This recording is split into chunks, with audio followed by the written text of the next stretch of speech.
Hello mga mima ko! Ngayong araw nga ay alam nyo na, sahudan natin today dito sa ating pagbablog. Arugoy naman, kahit pa paano ay meron naman tayong kinikita, no?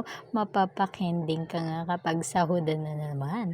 At ito nga ay isa lang inspirasyon talaga sa mga mami na tulad natin na talaga namang mapapasana all kahit nasa bahay lamang ay makakasahod tayo ng kahit gagapurat nga ba? Anyway, kakatapos ko nga lang dyan maglikpit at ito magsasalang na ng sinaing na pang tanghalian na namin yan.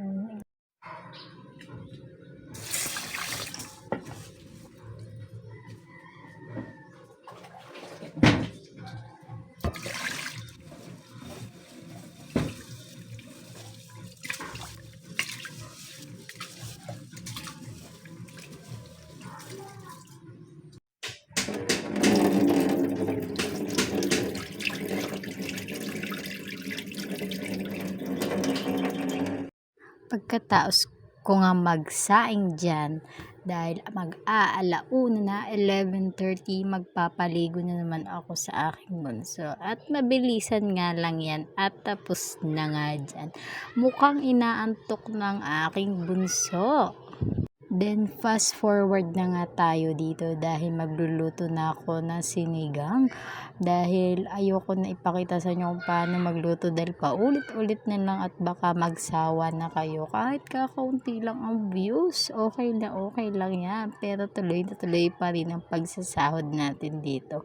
Kaya yung mga gustong mag-vlog, naku, huwag kayong paghinaan ng loob. Kahit ako, konti lang nanonood sa akin, walang nagla-like, walang nag-share, walang nagko-comment, okay lang basta ako nasahod dito, no?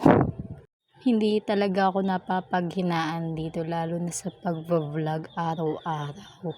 Okay lang yan mga mima ko, suportahan dahil mga baguhan pa kayo. 1 year mahigit na din ako nagvo-vlog dito sa page na to, page ng anak ko, pero kumikita na siya. O diba, may page akong akin, may page ako sa anak ko, para doble-doble ang kita, para pagdating talaga ng boom, alam niyo yung boom, yung sabay-sabay na talaga ang pagsahod, yung di mo na talaga mararanasan ng hirap, yung gusto mong ginhawa na talaga na dumadating sa inyo.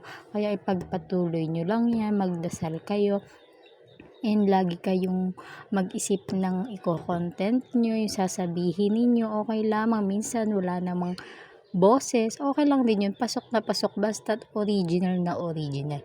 Hanggang dito na lang guys ang ating chikahan. Bye bye, see you my next vlog.